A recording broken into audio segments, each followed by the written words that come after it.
کی عبادت سے بڑھ کر ہے۔ جو سچا طالب کامل مرشد کی طرف رجوع کرتا ہے تو ایک لمحہ میں وصال کو پہنچ جاتا ہے، کیونکہ بندے اور خدا کے درمیان کوئی دیوار، پہاڑ یا کوئی بھی رکاوٹ نہیں ہوتی۔ جو کچھ ہے خود ہی ہے۔ جو خود ہی کو چھوڑ دے وہ خدا رسیدہ ہو جاتا ہے۔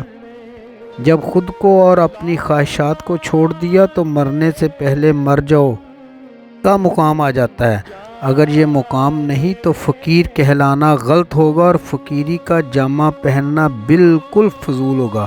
فقر کا پہلا مرتبہ ہے مرنے سے پہلے مر جاؤ۔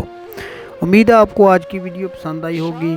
آئندہ ملیں گے انشاءاللہ ابیات باہو کے 44ویں بیت کے ساتھ۔ تب تک کے لیے اپنا خیال رکھیے گا۔ اپنے میزبان خالد قمر کو اجازت دیجیے۔ اللہ حافظ۔